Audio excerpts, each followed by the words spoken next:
You're born looking like your parents, but you die looking like your choices. If you're on the wrong horse, you're still going to lose because leadership creates partnership and partnership creates profitability.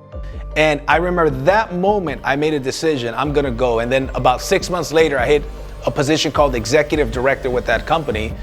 I said, if he did it in 13 months, I'm gonna do it in 9. And I put it on YouTube, bro. You have to have that moment in your life, in your career, where you come to that awakening.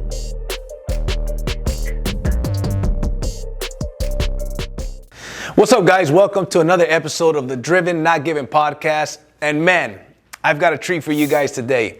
You know, this guy right here, he's a gentleman that I respect a tremendous amount. I know him from social media. It feels like I've known him for years, and like we've met in person and hung out, probably played basketball, and he probably balled me up or whatever the case may be, because I'm not a very good basketball player. But we've only known each other for social media. We've followed each other for years. I admire what this man has done in business and the way he carries himself with his family, with business, and the amount of respect that people have for this guy is incredible. So I've been wanting to have this guy on the podcast. We finally got him. So with that being said, guys, let's go ahead and introduce Mr. Jarrod Wilkins. How you doing, brother? I am excellent as always, my brother. Thank you for having me on. I'm honored. I feel like I've died and gone to heaven. Thanks, man. Thanks, man. I appreciate that. And listen, that's how I feel as well, man. So we're going to have some fun today, man. Awesome, man. I'm excited. So, you know, on the podcast, we like to talk about entrepreneurship. We like to talk about leadership, mindset, all these things that motivate you, motivate me. That's why I think, you know, we're drawn to each other, right? And that's why part of the reason why we're friends on social media. And I see what you're doing, man, out there in the business. But before we get into the details of business and leadership and all these things that we want to talk about here today, I want to know who you were in high school. That's something that I'm very curious about, these alpha men that are crushing it in business and whatnot. But take me back to the high school days. Who were you then, bro? You know what? I love the podcast name Driven Not Given. You know, it's so relevatory to what is required to be successful in business and in life. So first of all, kudos for that, man. That's incredible. Driven. It's not about what a person drives. It's what drives that person that's important. And so, you know, when I look at my high school days, it's interesting that you would ask about those because I was I was schizophrenic in high school in terms of my behavior and social group types. I came out of a private school after being born in the States and JC raised in Nigeria. I came back with a little bit of a crisis, an identity crisis. And the truth of the matter is there's so many of us adults that are still suffering from childhood trauma. And I just be candid. When I got into high school, I was coming from a culture in Nigeria where I was raised, where I had to learn different language, different culture, and I had a different accent than most Americans. And so when I got back to the States, quite naturally, it was not as socially acceptable to, be from that part of the world coming back to the U.S. You know, now it's kind of cool where, the girls even like it. They like the Nigerian guys or the guys with the accent that's different. But back in the 90s, no, that was not the case at all. They put me through the ringer in middle school. So before high school, middle school, I was going through it. They were calling me, African booty scratcher. Yeah. They were saying all type of stuff. So I came up with this complex. And I was in a private school in middle school. And then my introduction to high school, my bonus father, I don't like calling him stepfather. The only time I address somebody as step anything is when they step in and step up. And so my bonus dad, he thought it was going to be a good idea to have me taken out of private school in middle school into high school. They threw me into the wolves. Into network marketing. Into high school. And and so I get into high school, public school. And in this public school, it was a large 5A school. I'm talking our high school, it rivaled the campuses of most colleges. I mean, in my graduating class, there were over 5,000 people. So this was not your little small high school. And so here I am trying to socially integrate myself culturally, language-wise, accent-wise, and I'm now going through puberty. Oh, yeah, at the same time. So I got bumps that have bumps. Yeah, my voice is changing. I don't have facial hair like I have today. And I'm just trying to figure this thing out. So I say all that to say this: in high school, I went from the recluse kid that didn't know what a pair of Air Jordans were. I went from the recluse kid that I still had on a little lion's tooth. I didn't have no piece of chair, I had a little lion's tooth on because I was coming out of private school. And so that was kind of the ninth grade. I was that, I had on the little polo shirt, and that was it. And then, so my friendship circle coming into high school, JC, was, just kind of the wayward, nerdy people that didn't know or didn't have anybody that they were connected to. And then to add insult to injury, everybody that was going to the high school came out of the same middle schools together. So it was like 4 of the same middle school. So everybody knew each other. Everybody was already connected. They went to middle school together, and they were just kind of going through the ranks. Here I am coming from middle school, private middle school, didn't know anybody, trying to fit in. So I went from ninth grade, all right, I'm gonna try to assimilate. So that didn't work. 10th grade, I said, you know what? I'm gonna just thug it out. I'm gonna be a thug. Let me join the local gang. Let me click up.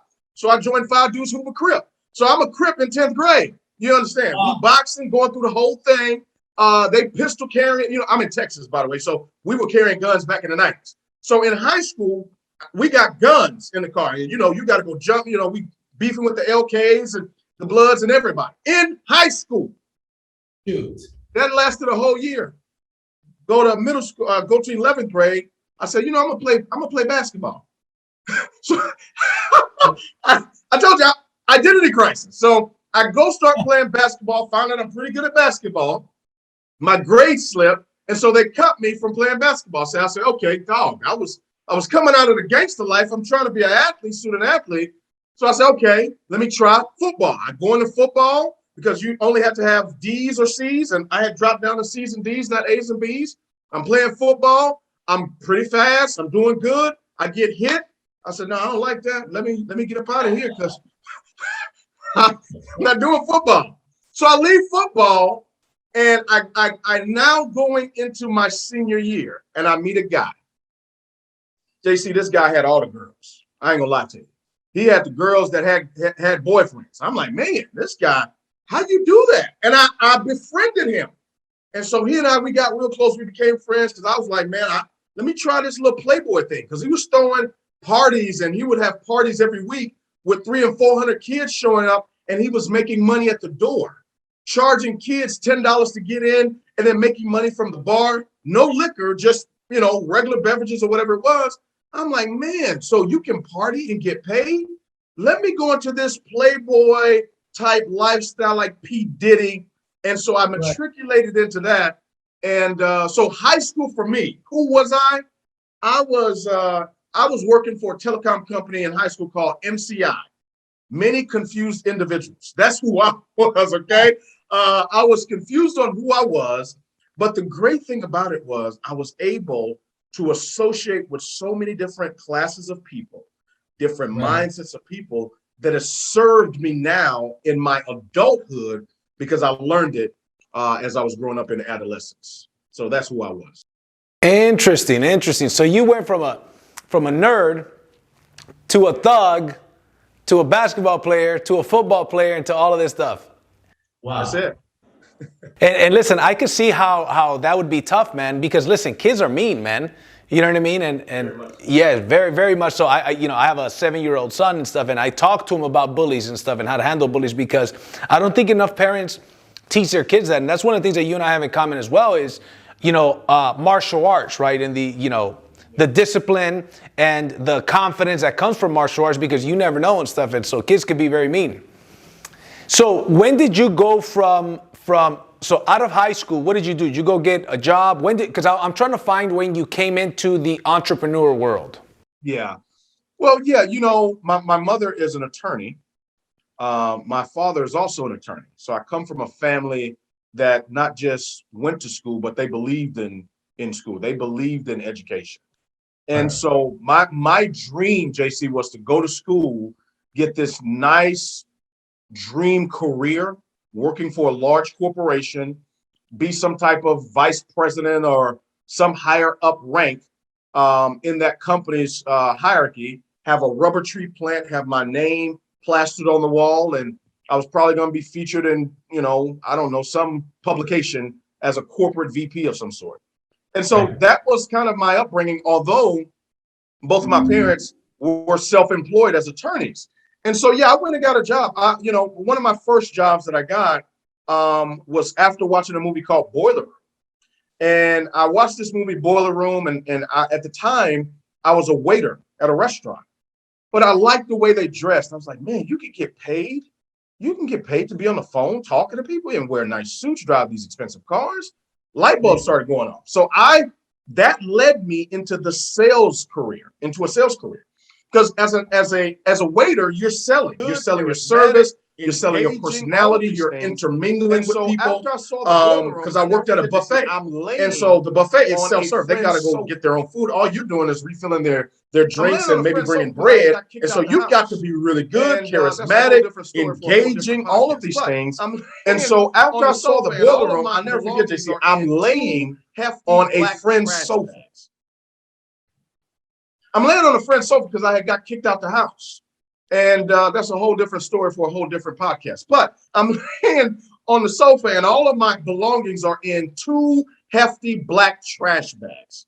I'm laying on the sofa trying to figure out, okay, what am I going to do with life? I'm working this job as a waiter, making some tips, making some money, but I need to figure out what I'm going to do because the school deal is not for me. I've not graduated. I've quituated college. I barely got out of high school. What am I going to do? And a couple of friends of mine, they come into the house and they're excited about this new sales job they got. And they're talking about it. Man, there's a bunch of computers and you're on the phone, you got the headset. And man, you just, you're working for a company called AT&T and you're closing. And I'm laying on the couch and I sit up because all I see as they're speaking, because we speak and people see. All I see is Boiler Room. So I make the connection. I said, hey, man, are they hiring? They said, yeah, they're hiring. I asked them how much they're getting paid. They said, oh, they're going to pay us $9.15 an hour. Now, listen, the lady back then, so I called. $9.15 an hour was a big step up from $2.15 an hour. You follow me? Wow. Yeah, that's what I was making as a waiter. And so I said, okay, let me go interview. They said, cool, here's the lady you interviewed. So I called, I asked the lady, ma'am, are you guys still hiring? Her name was Juana Valdez. I'll never forget. I said, Miss Juana Valdez, I was referred to you by a friend. Are you guys still hiring? She said, yes, we're still hiring. I didn't know Miss Juana Valdez worked for a temporary agency that was fulfilling butts in a seat at a call center. All I saw based on what they were saying was Boiler Room. I found out a way to work in the AC without having to go to and fro, getting your Sprites, your Cokes, and your iced tea. I could be nicely dressed because I did have a couple of suits. I had one nice black suit. I went after she told me when the interview time was. It was going to be Monday at 9 a.m. I went and dug that little black suit, out of the garbage can. I mean, not the garbage can, but the trash bag. I ironed it. I had ironed it, Jay-Z, so much, it had a little shine and shimmy to the suit. So I ironed it up, had a little blue shirt with, that I had one of my ties, a little blue and yellow tie. I put it on. I put on my black shoes. I didn't have shoe polish, so I took some Vaseline. Put a little Vaseline on my hair, rubbed it on there, wiped it down, had the shoes nice, took my little resume, ran up to the job, and interviewed so well. She said, no, we're not going to hire you for the residential sales. We're going to hire you for business to business sales. We're going to start you off, not at $9.15 an hour. We're going to start you off at $12 an hour plus commission. I said, man, this stuff is really working. This is good. So I start working for AT&T. I get on the phone and you could not outwork me. There's something about immigrants and our work ethic. You can't outwork me. You understand? And so I'm dialing, you have to dial maybe 100 people a day. I'm dialing 150, 200 cold calls a day trying to sell or selling the AT&T services. And I got so good at it that they promoted me in a year. I went from being a sales rep to being a supervisor, had my own little team of about 14 sales reps. A year later, I got promoted to the corporate side to be a corporate sales manager. Now, I had a staff of almost 60 employees with accounting and, customer service, all reporting to me. And I'm 22 years old. Wow. We won every top sales award because I figured it out. I figured that you can make money with your mouth. I said, you got to be kidding me. You mean you're going to pay me all of this money? Because at this time I'm 22 and I'm knocking on the door of $100,000 a year at 22 with no degree.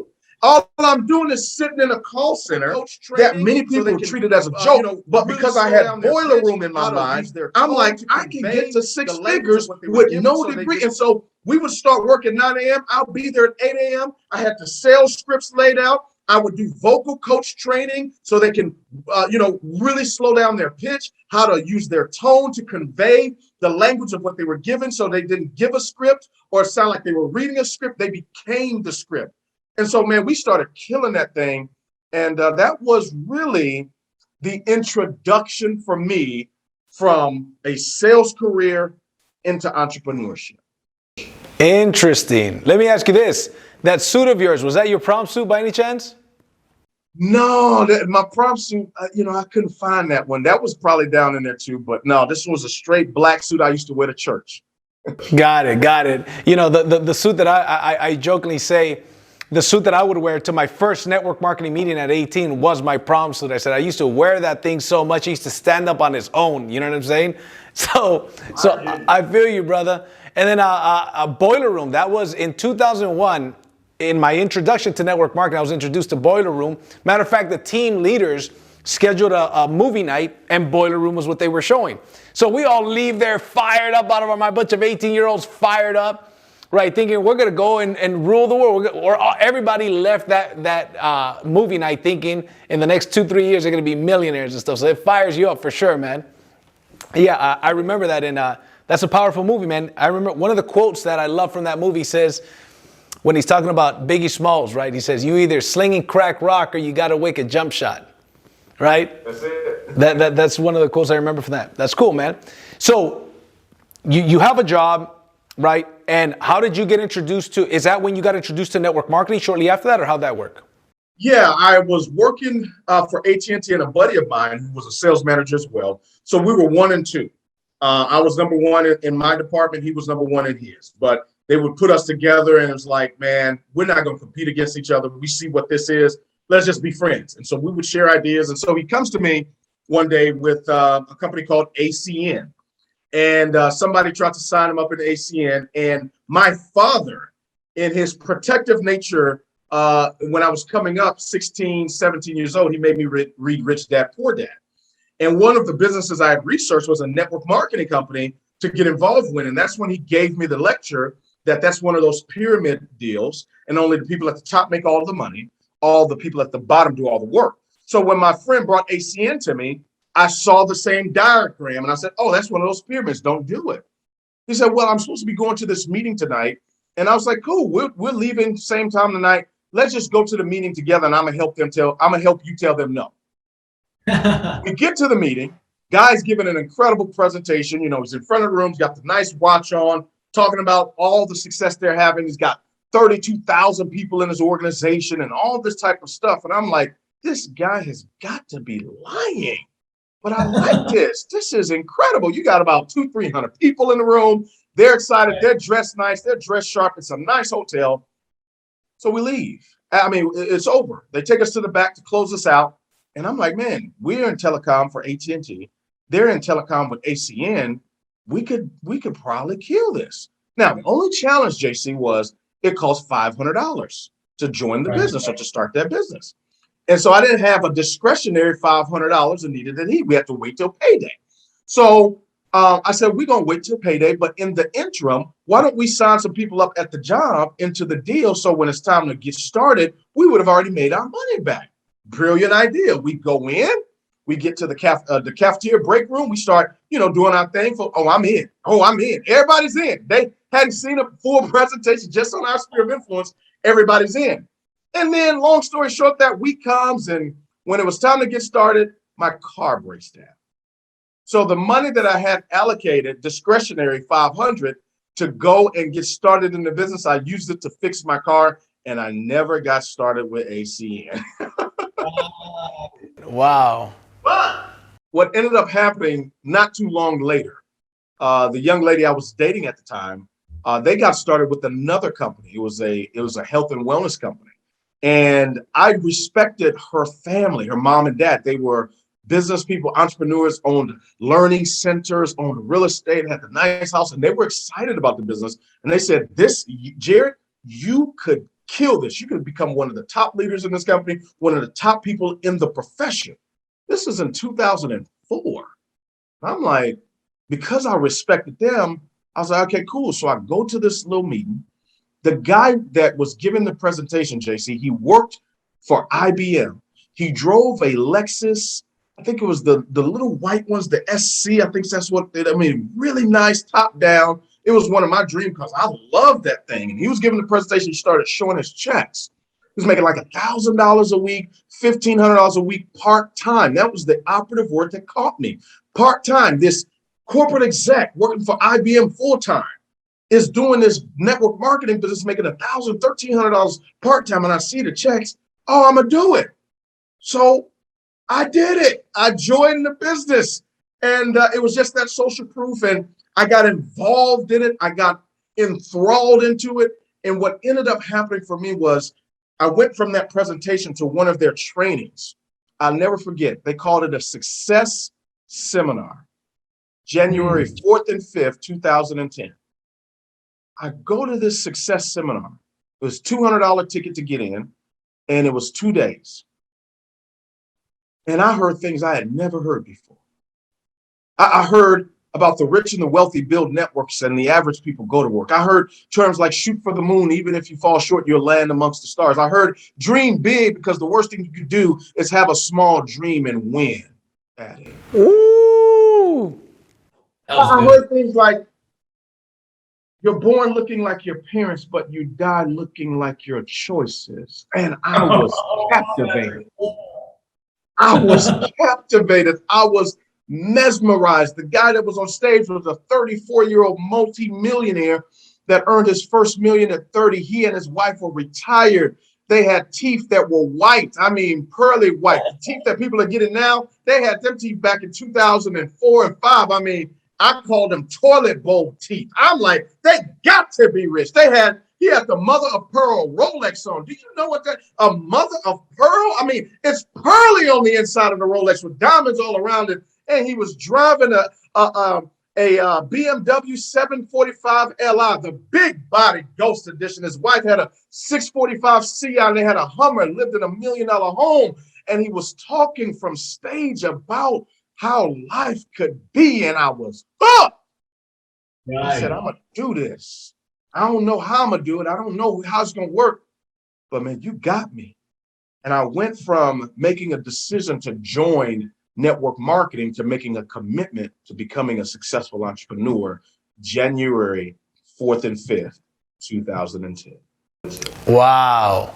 That right there had that impact. That's where they say the big decisions are made, the big commitments are made at those big events.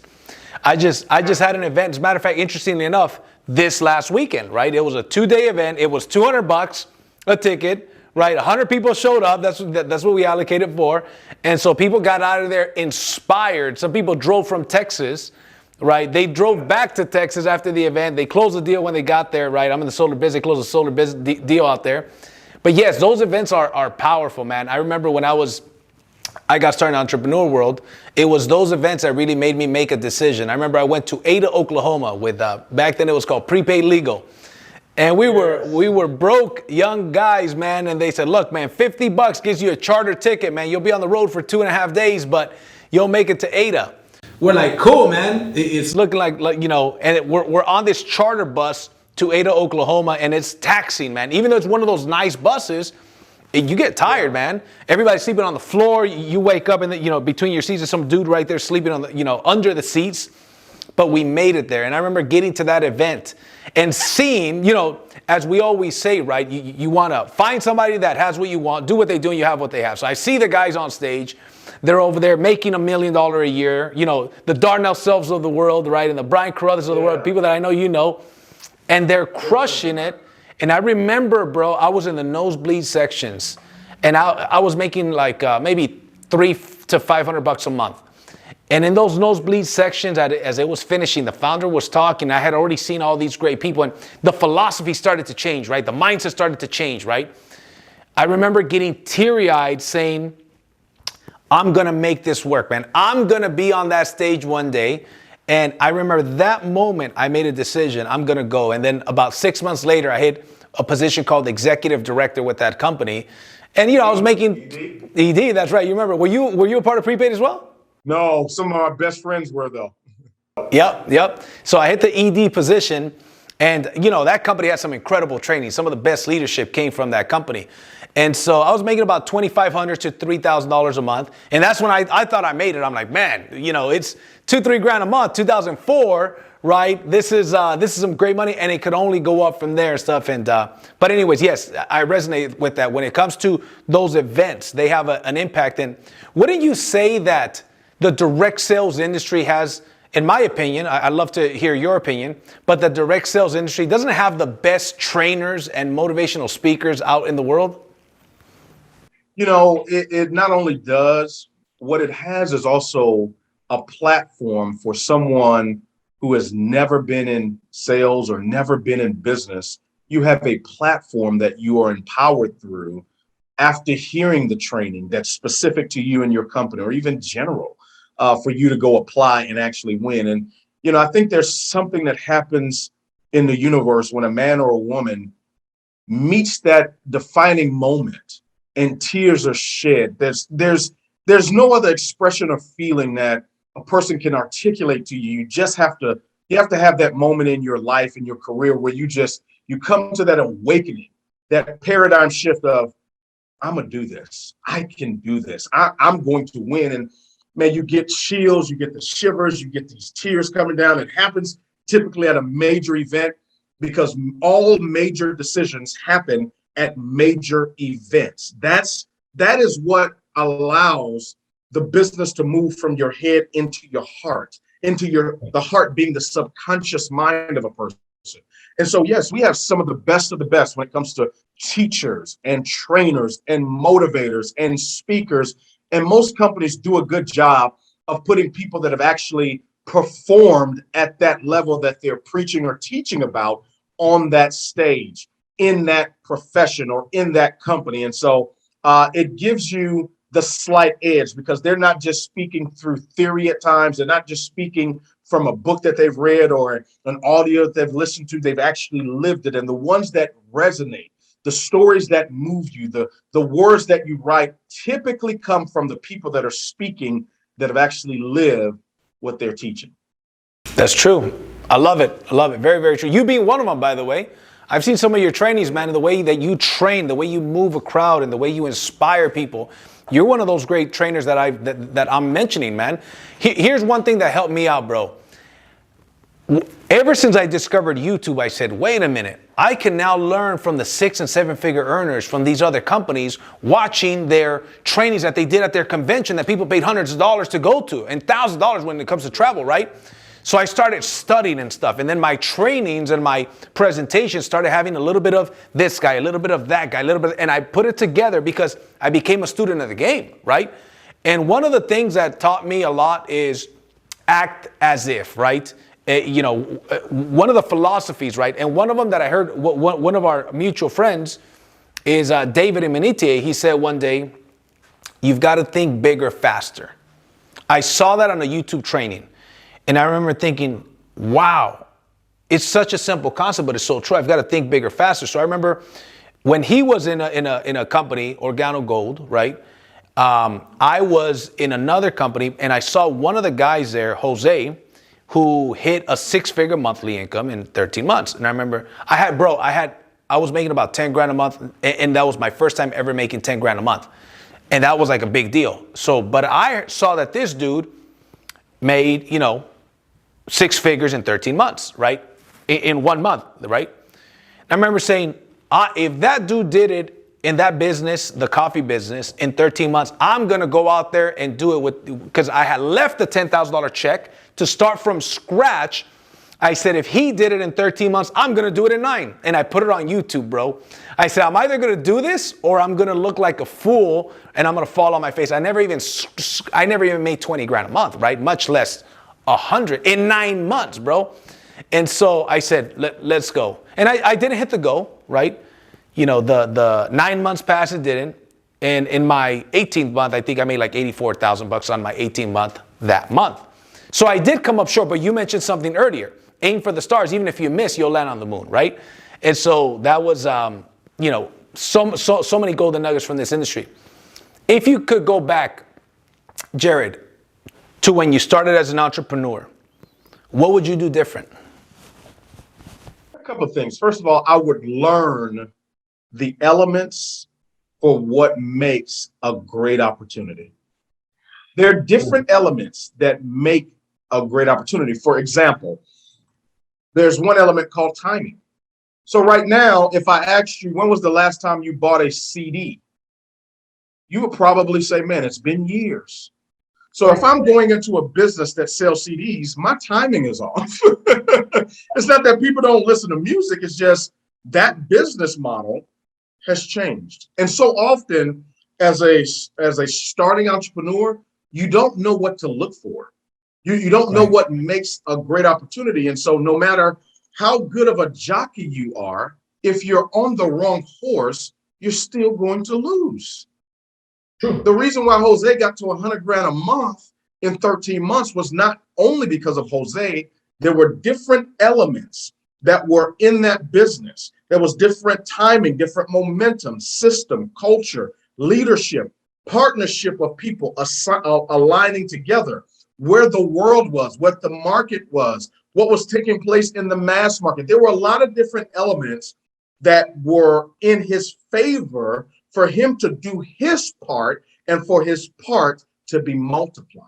And so in business, you know, for me, what I would have done differently is learn the elements that cause massive success, because you're going to work. You are going to work. Yes, you're going to put in that grind. Yes, you're going to spend time away from family. You're going to do all. There's no shortcuts to this. Okay. Greatness never goes on sale. It's going to cost what it costs. Louis Vuitton never goes on sale. Gucci never goes on sale. Fendi never has a sale. Why?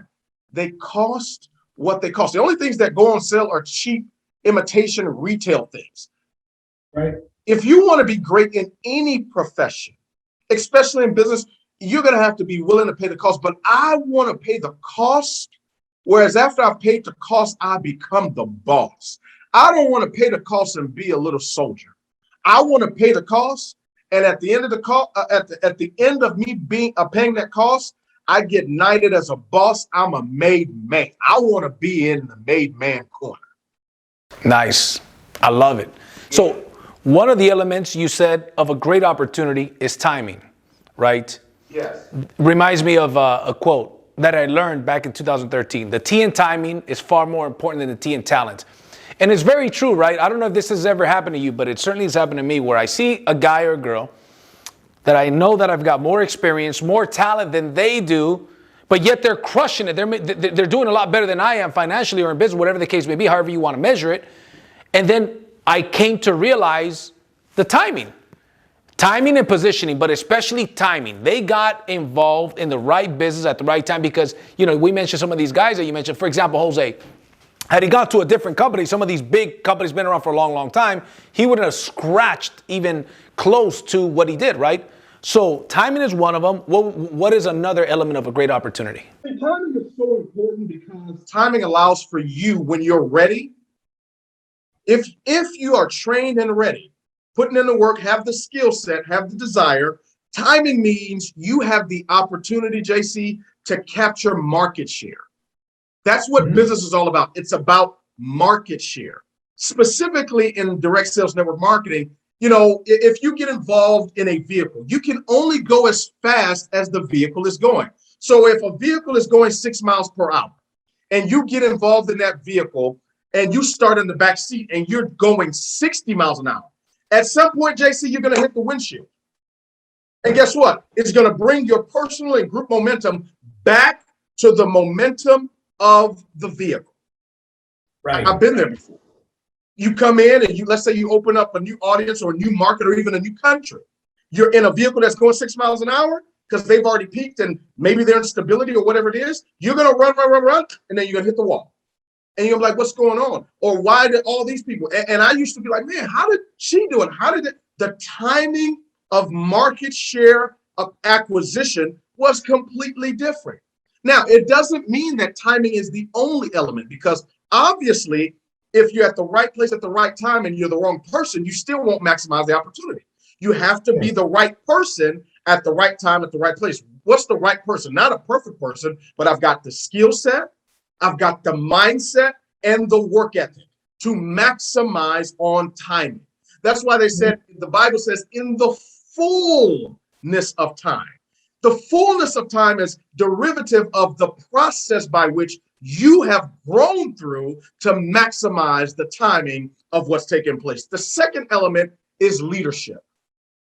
John C. Maxwell talks about the definition of leadership is influence, the ability to move people without touching them. That's another aspect of business. Do you have influence? Well, how do you develop influence? You got to go create some impact. People don't listen to you until you have become impactful and impeccable with your word, deeds, and actions. Like when I first got started, I could make a phone call, JC, and people drive 20, 30 minutes to come see a presentation. Here I am 17 years later, I can make the same phone call and have people jump on a plane and fly 20 hours to come see a presentation without knowing what it is. Why? I have been impeccable with my word. I've got integrity. They know I won't lie to them. I won't cheat them. I won't take advantage of them. Because now I got a history, a track record. You know, if you're playing professional sports, they have a scouting report over you and over your team to check your tape, see what they like to do best. What do they do best? Floyd Mayweather used to say, I don't watch people's tape because when I get into the ring with them, I can adjust, I can adapt. And what I look to do is take away whatever they like to do best, and I win the fight. They ask him, what does Robert Guerrero like to do? He says, grab behind the head and punch. That's a whole different story. So timing, leadership. Another aspect is your products and services have to deliver on their promise. It's got to do what you said it's going to do. It cannot be esoteric. It has to deliver. If your products and services that you market, whether they're unique or me too, as long as they deliver. Now, let me park parenthetically here, because a lot of times, JC, people look for products or services that are unique or proprietary or patented, and I've marketed patented proprietary product technology that didn't sell nothing. All right. So it ain't got nothing to do with that. If you go down your grocery store to the bread aisle, do you know how many brands of bread are in the bread aisle? So the notion that it has to be proprietary, unique, and exclusive, and nobody in the world is selling this service or product for you to be successful is absolutely incorrect. It's just that your product or service has to do whatever you say it does. The features, the benefits, and the real value of it must be articulated, but also demonstrated. Powerful. You touched on leadership, right? Leadership and mentorship are two words that go hand in hand in my mind, right? What is the importance, bro, of somebody having the right mentors, and additionally finding the right mentors, but also do those mentors, because it's a question that gets asked very often to me. Do they have to be people that you are constantly in contact with, or can they be mentors from afar? Yeah, let me piggyback on that before I jump into this question. Another element is compensation. Those are the four ingredients to looking at an opportunity. Number one, timing, so you can gather market share. Number two, leadership. Leadership is so important because if you partner with a company or do something with great timing and no leadership, not just your leadership. If one can chase 1,000, two can put 10,000 to flight, is what the scripture says. So I'm always looking to attract or develop leadership wherever I'm going, because leadership creates partnership, and partnership creates profitability. So I can't scale to any degree of leadership in network marketing or in business without the right leaders. On the team and a part of the team. You follow me? The third aspect of it, your products and services better deliver on their promise. And the fourth, the compensation plan got to be aggressive. Ain't nobody running a joint Amway right now. Compensation plan ain't aggressive enough. All right? Ain't nobody running a joint, some of these other companies. And that's not to put them down, because Amway is the largest volume producing company in the entire direct sales network marketing space, about 8 to 10 billion a year in sales. And they own just about everything in Detroit and Michigan. I mean, they own hospitals, and it's just incredible. So, but I say all that to piggyback on your question of leadership and mentorship, because a lot of times we confuse, and we haven't done a great job with explaining what a mentor is. A mentor, number one, is someone who chooses you. You don't choose the mentor. Why? Right. You don't have what the mentor needs. Right. True. You understand? You want what the mentor has. So I tell people all the time, you have to identify if you are a good enough protege to attract a mentor, or are you a parasite? See, a protege wants what's in the mentor's heart. A parasite wants what's in the mentor's hand. So do you want a person to mentor you because of what they drive and how they look on social media and where they live and the style of lifestyle they have? You may want to look closely, because some of the people that you applaud and want to be your mentor may actually become your master and a menace to society. You got to understand that a mentor, their job, JC, is to pour their life's philosophy into you. That's what a mentor does. So that, listen to this, the way the mentor thinks becomes how you think. Right. The mentor's job is to put it in you. A coach's job is to pull it out of you. And we intertwine the two when they're completely different. They're two different dispositions. The mentor's job is to put philosophies into you, whether it be about relationships, whether it's about business, because mentorship, it's an ongoing, constant, working, developing relationship. I don't mentor from afar because I check in person. Right. A mentor corrects you. Most people say they want a mentor, but they don't want a mentor to challenge them. A mentor challenges you so he can correct you, or so that she can correct you. Mentorship requires submission. I know I'm getting in too deep, and these sound like curse words. I understand. But you submit your life to a mentor. You don't make a move without the mentor. You don't make a decision without checking. See, everybody wants mentorship cavalierly. Mentorship, it's a working relationship. Mentorship is the shortcut to success. Mentorship is wisdom without all the wounds. It is gain without all the pain. Mentorship is the setup without all the setbacks. So the mentor is somebody that identifies you as a worthy enough protege by what you're doing, by what you're becoming, by the applications of what you're going through. And they say, oh, that's somebody that deserves my time, my focus, and attention. And it's no reason why, and no wonder why Jesus was the greatest mentor to hit the earth. Whether you believe him to be the Messiah or not, just look at his body of work. He goes out, JC, and he recruits 12. Yeah. Not 12 lazy people, 12 business people, tax accountants, fishermen. They owned a fishing company, James and John. They owned a fishing company. You understand? That was the one of the biggest trades at the time. It's like owning a solar business now, right? Okay. He recruited tax accountants and physicians, Luke and Matthew. And he says, here's his recruiting line. Come, follow me. See, that's mentorship. When you are so resolute in who you are and where you're going, that's why I tell people all the time, your testimony tells us where you've been. Your confession tells us where you are, but your vision tells us where you're going. When you say, come follow me, you're letting people know, I know where I'm going, because now I'm asking you, JC, to put up what you're doing. Put aside what you're doing and follow me with what we can do. Yes. That's mentorship.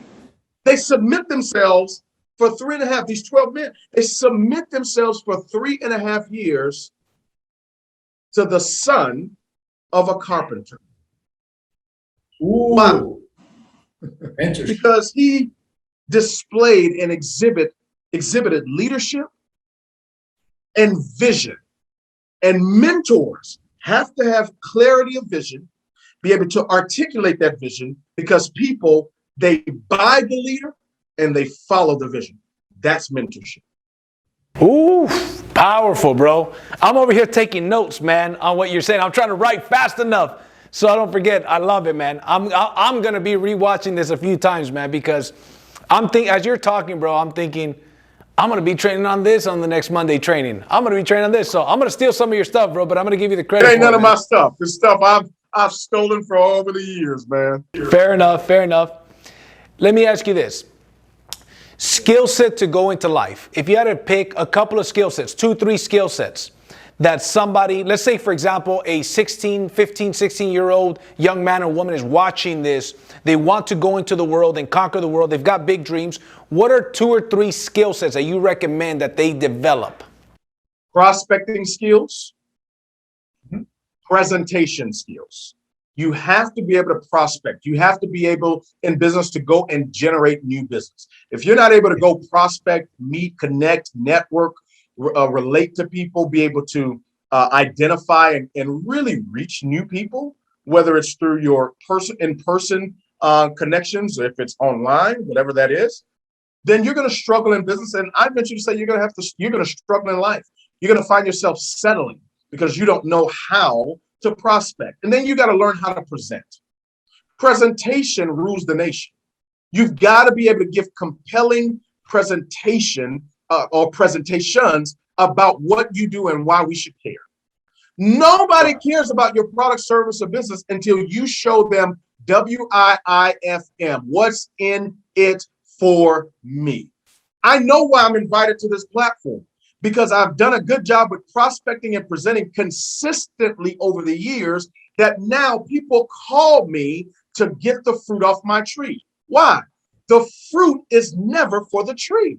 The fruit that you bear is for other people to benefit from that fruit. And so the skills that I would say is, number 1, prospecting, like I've already said. Number 2, presenting. And another skill that people don't think is really a skill, the skill of consistency. It's a skill to be consistent. It's a skill to say, I'm going to do this when I'm making money, when I'm not feeling good. I'm going to do this when it's raining, when it's snowing. I'm going to do this when I make money. I'm going to do this when I don't make money. I'm going to do this when my friends agree, when they disagree, when it's a skill to be consistent. But if you are consistent, you will get there. If you're persistent, you will stay. Oh, I love it. So true, man. So true. Thank you for that. You know what? That's that's a little bit more of a detailed answer because I like to ask that question. I'm very curious to see people's philosophies. And one of the skills I often mention is communication skills, which you said it, presentations, same thing, right? Because it's so true, right? We're always selling. We're always selling. Even if it's dating, right? If I didn't have the right words when I met my wife, right, and wanted her to go out with me for the first time, if my communication skills were off, I probably wouldn't have got that, right? Now I got 2 beautiful boys. We have 2 beautiful boys because of my communication skills, right? So I love it. And my persistency, my consistency and persistency, right? Yes, sir. Yes, sir. My brother, you've got some friends, man, that are, very successful. You're a very successful guy, but you're a smart dude. You surround yourself with people at higher levels because you always want to grow. Absolutely. So besides inspire you, what other effects does it have to hang out with some of these guys, some of these friends of yours? It stretches you. It stretches you when you're not the smartest one in the room, when you're not the highest earner in the room. It stretches you because it humbles you. It lets you know there's more to do, there's more to accomplish, and there's a whole nother level. When you're driving the Benz and your friends are driving the Bentley, you're like, okay, there's another level. When you start driving the Bentley and they're driving the Rolls Royce, there's another level. When you're pulling up in the Rolls Royce and they're getting on a private plane they've chartered, you're like, there's another level. When you start charting a private plane and they own a private plane, you're like, there's another level. When they're Right. giving away private planes, you're like, there's another level. There's always another level. And it's not just another level to getting, it's another level to giving. I never Right. forget hearing a gentleman talk about a goal of his was to tithe, to give 6 figures a year away. At the time, I wasn't even earning 6 figures. Right. But to have that stretch you to say, okay, I want to go from earning 100 grand a year to earning so much more than 100 grand a year where I can afford to give 100 grand a year away. And now I have friends that we talk and I'm like, yeah, man, I gave that church 30 grand last month. Man, I sold into I sold into 5 different churches, $25,000 each because I know they were struggling through the pandemic. Man, I've got this family, because of what was going on in Houston, there was a freeze and we had all these electrical issues and single mothers were dealing with things. Man, give me 20 different single moms and I'm going to take care of all their bills for the next year. See, there's a different level of giving. When you're hearing, man, you know what, I'm setting a goal right now, whereas we're going to be the biggest tithers in our church. We want to pay off the church's mortgage. Yeah, I'm supporting the church. You know what? The church don't need no mortgage. I'm going to take care of that. You don't need no mortgage. I'm going to just write you a check. Y'all pay the mortgage off. You will own the building. We don't need no more building funds. I got it. Right. These are conversations that are had when you're in the right circle. So now people always, JC, they ask me, well, Jarrod, how do you have all these successful friends? You meet them when they're unsuccessful and you stay with them until they become successful. That's right. how because very seldomly are you going to be unsuccessful and be led into the circles of the successful. You hadn't paid the price to get into that circle. Right. So you partner with people that are on their way and you stay with them all the way till they get there and go to the next one. That's right. And George Foreman has a great quote. He says, your network determines your net worth, right? We've all heard that, right? And it's very true, right? And when you have these skills, you game recognized game, right? We can identify who these people are. Maybe they're not there yet, but you know what? It's just a matter of time. It's just a matter of time. So I remember seeing some of your friends that you hang out with all the time. I've been following them for years, man. You know what I mean? And I knew they're already successful, but they haven't even scratched the surface as to what they're going to do. Same thing with you, you know what I mean? And so and not only that, those people, they understand the importance of keeping they keep their circle tight. They're not out there just hanging out with a bunch of people. They really monitor who they're going to bring around them, you know what I mean? And that's one of the things that I learned. I learned to keep my circle tight and what kind of influences are they bringing value to me? Am I bringing value to them? Because now the way I look at a philosophy is, hey, what kind of value can I bring to, especially if I want to build a relationship with somebody, okay? How can I bring value to this person's life? Because I want to be valuable to them in order for it to be worth their time, right? Because, these people that we're talking about, they're busy. One of my final questions for you, I've got 2 more for you here, and I may come up with some more as you answer them, because you answer them, and like 5 questions pop up. And then by the time it's time, then I forget them. But do you remember a time that maybe you had some major setbacks in life or in business and how you overcame that, right? Because we've all had ups and downs, right? The only time we're not going to have ups and downs is when we're dead. And so do you remember a time in your life that maybe you had, a big setback and what you had to do to get out of it? Yeah, it happens all the time in business. There is no state in business where you're always in the peak. Right. You're always going to be introduced to new valleys. That's why when, the sign of life, when you're rushed to the hospital in the emergency room, they plug you up to the machines and they're checking your pulse to make sure it goes up and comes down. Ups and downs are the signs of life. They know you flatline or you're dead when you, ooh. Right. And there's so many people that are living lives that are just, ooh. There's so many people that have businesses that are just, ooh. And it's indicative because you're not embracing and acknowledging the ups that you have and the downs you have. And so I've had that happen to me many, many times where you build an income, you build a business. And, I never forget one of the first times it happened. I was with a company for almost 7 years. I started JC, this business. I was at the bottom of the bottom at the time. And when I say the bottom of the bottom, I didn't even have $150 to pay my light bill. That type of bottom of the bottom. I just had my daughter Chandler, and I never forget coming home, pressing the garage door opener to open up the garage, and it didn't work. I thought the batteries had died. I took the batteries off, blow them, rub them, put them back in, press the thing, and it didn't work again. And I had to go take the key and unlock the door, try to turn on the light switch. It didn't come on. And I realized, oh, the lights are off. The milk is going to spoil in the fridge. So I took the breast milk out, put it in the little cooler deal, and had to drive my daughter to her mom's house, her grandmother, so she could spend the night there because I couldn't afford a $150 light bill. I'm 2 months behind on the mortgage at the time. I'm 2 months behind on a car note at the time. And I'm faced in 2009 with the decision of, you are a grown man living in the greatest country in the world. There's no other country that has the word dream attached to it. There's no Yugoslavian dream. There's no Chinese dream. There's no Nigerian dream. There's only the American dream. And here I am, 26 years old, grown man with a child. Don't have $150 to pay the light bill. I was low, embarrassed. And I got a phone call I'll never forget. It's about that business that I had said no to months prior. And I think that's why we end up in the valley. We end up in the valley in business and in life because there are decisions that we made that we should have said no to versus yes to, and other decisions we should have said yes to versus no to. Our life is the sum total of the yeses and the nos that we give. Ooh, very true. Well, I'm now faced with this business, and I go meet the gentleman about the business, and I explain everything to him. I hear the business out, and on a napkin, JC, he draws out a $20,000 a month plan.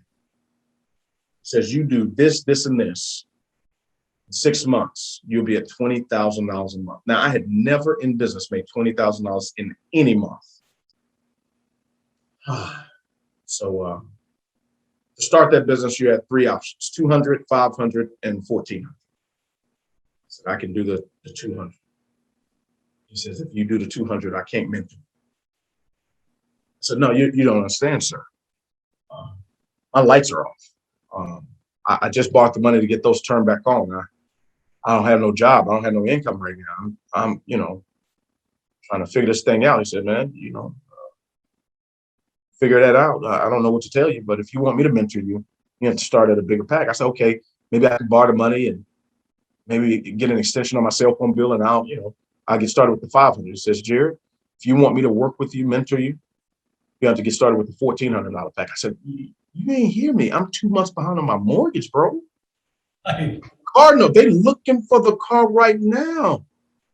I just borrowed money to pay the light bill, bro. What are you, Jarrod? If you want me to work with you and invest time and pour my time into your business, you got to get started at the highest pack. I leave there, call my dad up, said, Dad, I need to borrow $2,000 to pay the mortgage because, me and your granddaughter Chandler, we're going to be out on the street if I don't get it. So I leaned on that. He gave me the $2,000. I did not pay the car note or the mortgage with that $2,000 because I knew my dad was not going to give me another loan. I took that money and started that business. And I'll never forget, man, I was laying in the bed at a dark moment of an identity crisis, trying to figure out how you go from all of this. You're working at AT&T one point, you're top sales manager, you've gotten into network marketing, you've kind of gone through this process of ups and downs, never been able to sustain and make a full-time living through it. And you've lost your job, unbeknownst to you, nothing you've done. And you're now here with this child out of wedlock. And the woman I was with told me, you're not a real man. Oh. He said, a real man would do whatever is required, even work at McDonald's to make sure his family is taken care of. And I jumped out of the bed. I ran to the bathroom, closed the door, So I didn't want her to see me cry. Right. I was just so broken and embarrassed. Like, man, this is not it. JC, I made a vow, man. I said, man, I will never be broke again. There's sometimes you make a quality decision in your life and you cause the earth and the world to stop, if not for a moment, to hear another one has made a decision. Right. I got out that bathroom, I dried my eyes and went downstairs, slept on the couch that night, got up the next day, got started with that business, put together my list of people, had about 135 names on the list, started making prospecting calls, not at the house. I went to a hotel, didn't get a hotel room, couldn't afford one, went to the corner where we used to do meetings for an old business that we're involved in. Corner of the hotel, the door was open. I went in there, started making prospecting phone calls. I had got an extension on my phone with T-Mobile, my T-Mobile bill. Thank God for T-Mobile. And I started banging out calls, man. I had 42 people confirmed that they would be there. My now wife was one of the 42 that confirmed she would be there. And 27 people showed up to that meeting. 13 of them joined on the spot. I made almost $3,000 my first week in the business.